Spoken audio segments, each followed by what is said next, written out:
How's it going, Sharon? Good.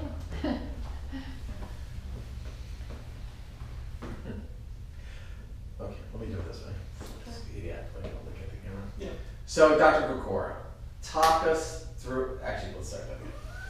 Forget that one. We both fix our hair. Like I know, like my Oh, the hair. Okay, the hair. Fix your hair. Come Come on. Okay, and shoulders back. Thank you. Okay. Alright, here we go. This will be in the bloopers. We'll have a blooper reel at the end. Yeah, That'll that'd be be good. fun. Yeah. So, there's a lot of things that we talked about that you do. So, what's one of the things that you would do next with Heidi? Sure, absolutely. So Heidi renews the muscle test, which she has grown to love by bringing all of her groceries in to get tested. And so, like we were talking about before, the toxicity profile came up, and the big thing was hamstring and toxicity. So I'm going to have you actually hold your hamstring underneath. So that weakens her system. I use something called CRA just to sort of give a rating at what it's at. So it's at a 1, 2, 3, 4. It's at a 5 out of a 10. We like everything to be nice, clean numbers, 10s out of 10s.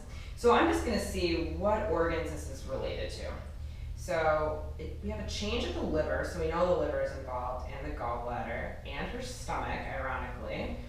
Adrenals, not the spleen. So we can kind of go through, and I just sort of see all the different organs that it blows out, so I just have an idea of how big of an issue this is for her. And then I'm going to find out emotionally, and I think we're going to talk a little bit about NET, neuro-emotional technique, finding out if there's an emotional component to her issue. And emotionally, out of a 10, she's at a 1, 2, she's at a 3 out of a 10. So we know that they might have some stuff to go into on that. Chemically, so we find out, toxicity is often a chemical issue. We can't have emotional toxicity, but oftentimes there's things in the air, we're eating the wrong foods, even though we think they're healthy. We might be deficient in something. We want to see chemically what she's at, and she's at a 1, 2, she's also at a 3 out of 10. Structurally, is there anything structurally going on with this issue? It's at a 1, 2, 3, 4, 5, 6, 7, 8, 9, 10. Okay, so we know structurally we don't really need to address that. So that's a good starting point for her. I'll switch arms. So Heidi's a veteran. Yeah. And the people watching may not be veterans, although they might have watched some of the other speakers Got a sense from the handful that did functional muscle testing as a diagnostic tool, which is what you're doing, and it has different names like CRA or AK or TPM. Sure. Just kind of, what are you doing here? Sure, absolutely. So the muscle test is just a way of communicating with her nervous system. Okay. It's just a simple way of finding out, going over certain reflex spots, we're able to find out which organs or which systems, like you said, many different systems, just to find out a good baseline and where we want to start, the priority.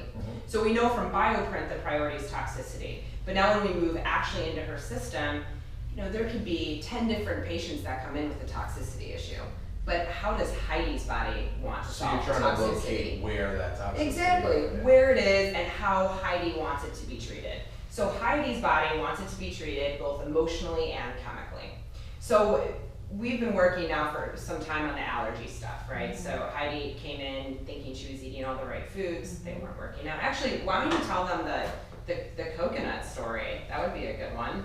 Okay, so I am really into nutrition, and I found, coconut, ginger, lemon, and kombucha are the best things for my gut, my probiotics for my gut.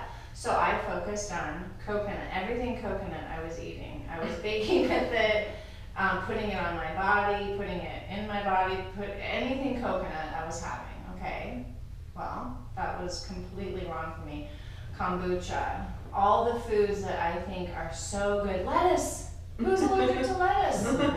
I am. So the foods that I thought were helping me, were healing me, were not helping me at all. It was just a disaster in my stomach area. So I'm so happy for this. And I'm really skeptical about the emotional component, because whenever she goes, oh, there's an emotional component, and I'm like, oh, of course there is, oh great. And it just seems that it does work, even though it's airy-fairy and bizarre. It's all part of the system, so I trust you. Oh, that's great. And the food stuff, she mentioned too, so, you know, some people when they come in, like you said, a little skeptical, and they want to see, okay, before we go all this allergy work called NAET, we want to do a blood test to find out exactly which things are off. And so we did what's called an IgG panel, which is a not the type of allergy like an anaphylaxis, but more like a dormant allergy that you wouldn't suspect. Just like Heidi said, she wouldn't suspect the coconut and the ginger, and a lot of those foods are what came up. So that's kind of our indication of different systems we need to start in. And crazy things that affect my performance as an athlete, like cinnamon and black pepper and bay leaves and basil. Those delicious herbs were all hindering me from getting the results that I really wanted. Right. So let's actually show just a brief NAET demo. Sure. So before you, this is breakthrough stuff, because a lot of people don't know if they have been allergy tested. It's only because they had a sniffle or something, and they might have had like a scratch test or a traditional test and maybe gotten a lot of false negatives, maybe some false positives, and you talk about an IgG test, and even then that tells you what's going on that day in the blood, but also to be able to find out real-time kinesiologically what's affecting somebody, and then to show them how it's hindering their performance. This is big stuff. People are not getting this done. There are athletes out there that you know, are allergic to things that they're doing really good, but it could be unbelievable. Absolutely. Well, if you think of all the coconut rehydration, right? Yeah, rehydration drinks now. It's like, oh, I just finished a killer workout. I'm gonna go slam some coconut water, which for some people would be great. Right. For Heidi, not so great. So it's a really great way of looking at that, and yeah. And so one of the things, let's see what we have over here. So nuts. So nuts are something people try to avoid milk these days, and we're like, oh, let's do some almond milk, or let's have some almond butter, or a handful of walnuts for breakfast, or whatever. So if we put a vial that says nut mix, which is a homeopathic preparation of all these different types of nuts, right? So it's a lot easier than putting a jar of almond butter on her and you know, a whole thing of walnuts. Let's just give her a vial. It's much easier, and her arm just goes weak right away. So just really try and resist me. Right. And then we check it on all the different levels that it might be affecting her. So we check it on a structural level, it's affecting her, an emotional level, and a chemical level. So we know, okay, it would be really great for Heidi for her to not be allergic to nuts anymore. And you know, we can find out the emotional issue as well as finding that out. Would we like to find that out today? Oh, we can. Okay, let's do it. Heidi's like, all right. I'll go for it. So what we do when we find out on the emotional level is we're just going to find an emotion that she was feeling at some point in her life. Most of the time it's when she was eating something with nuts. So for her, it's in this kidney. And if we checked all the different emotions that Chinese medicine made correlations for 5,000 years ago, in the kidney, we're going to check the concept of fear. Oh, first one. So some sort of fear. And we're going to check which age. Is it age 0 to 10? Is it age 10 to 20? Is it age 10 to 15? Age 15 to 20? Age 15, 16? Age 16? So Miss Heidi, this is your emotion. I'm going to have you go back to age 16. And there was something going on. Maybe there was some fear. I was driving back and forth to school, and it was like 45 minutes each way, and I was fearful. Oh, perfect. First thing that came up. Yeah, and that's what it usually is. It's usually the first thing. If we can get our brain out of the way, it's usually some sort of memory that comes up, and that's it. And if we go here, perfect. So the way that we clear things with NAET is we actually get to use the KST gun, which is a little bit nicer, and you also get a little bit of a massage. But the idea is to hit all those meridians up and down. So we'll just run through that. So I'm going to have you go face down, and I'm going to have you put the vial on your forehead. Try not to destroy the plant. And I'm just going to have you go back to 16 years old and just think about driving and commuting, and probably were eating some nuts at that time. And the interesting part about the subconscious brain is that when she eats nuts now, it's subconsciously evoking a fear response in her body. So even if that might seem a little strange, it is that whole idea that the subconscious runs 98% of us, and we always can't put a finger on it. I'm gonna have you relax this hand down. I'm gonna have you take a big deep breath in, and all the way out, and panting, so quick breathing, and relax your breath.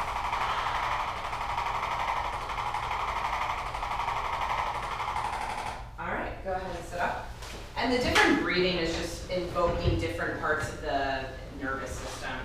The fast breathing is... The arthrostim gun, it's like a little jackhammer. It's like a little jackhammer, yeah. Right. Not at all. The kids call it the tickle gun. Right. And so it's definitely one of those nice little, it almost feels like a nice little massage, right? I wish it were heavier. Yeah. So now she's holding this nut vial. We go back, super strong. I can hang off Heidi's arm. We check it on all 3 levels, and it's strong on all 3 levels. So it's a really quick and easy correction.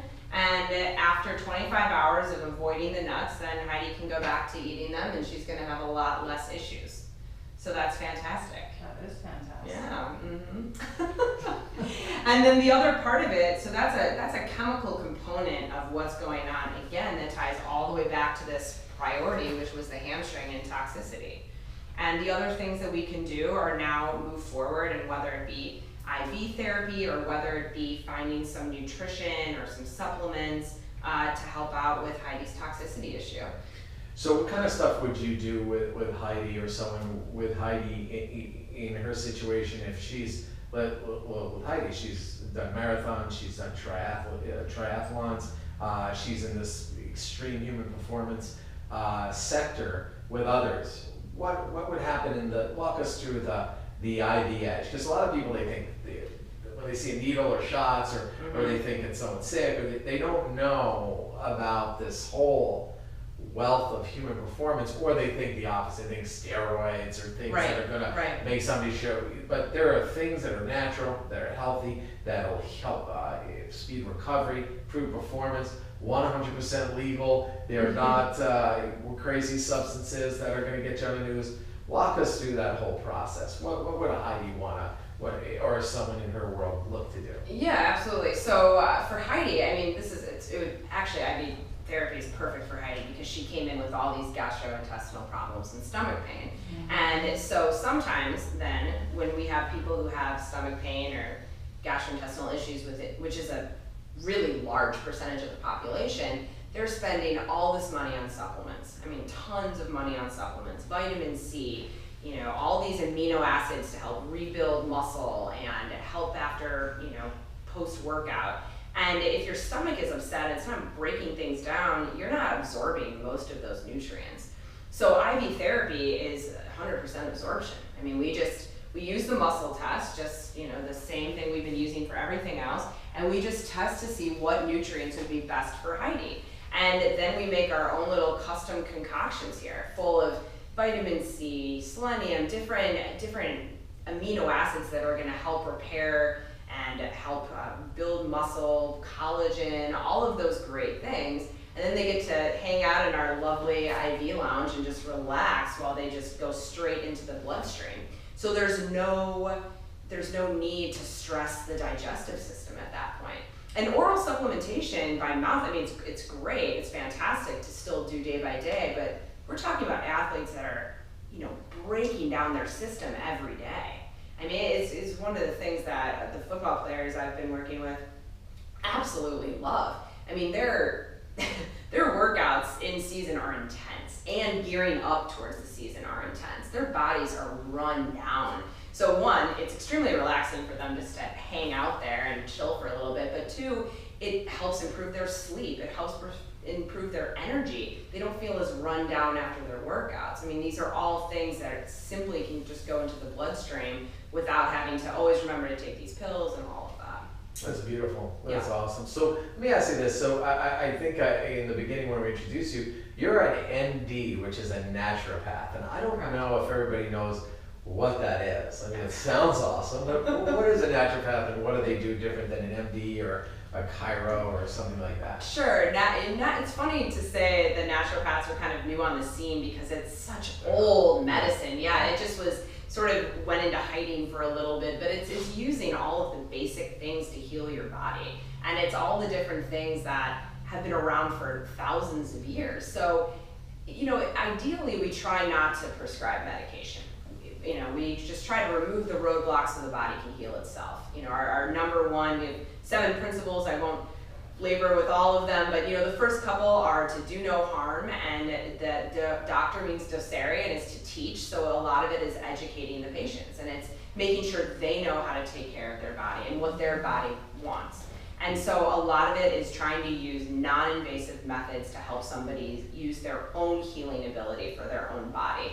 And in the state of California, naturopaths can do some really great things in our scope of practice. And we do a lot of intravenous therapy here. We do a lot of injections. If someone doesn't have time to sit, you know, for an hour and have some, you know, nutrients drip in, then we can just do a simple injection in the butt and just full of different nutrients, B12 shots, vitamin D, skinny shots are very popular in Orange County. Yes, they are. But even, you know, even for the wrestlers who are trying to make weight, doing those skinny shots have helped them dramatically.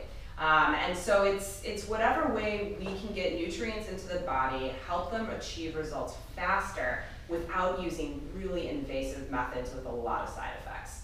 That's what we try and do. Awesome. I know that naturopathy is very popular among parents for their children, and I know that in this office, I don't know if you can see it on the camera, there's a little kids corner. You got some toys here, and so you see a lot of kids. And so for the people out there who have kids, and you know, as we know, a lot of things we're coming in today were things that were grown when we were younger and no one ever looked. And Absolutely. A lot of the techniques you do are able to find these things and ferret out these things very young. And kids love coming to see you and getting this kind of stuff done. Can you talk a little about parents, and not just and kid athletes too? You know, Sure, these kids sure. with concussions, kids that have things happen and want to do better in their Absolutely. teams or in their individual sports. Absolutely. Well, yeah, we see a lot of kids. I saw a 6-year-old this morning who had a big fever and was super warm, and the moms simply just don't want to keep throwing antibiotics at the kids.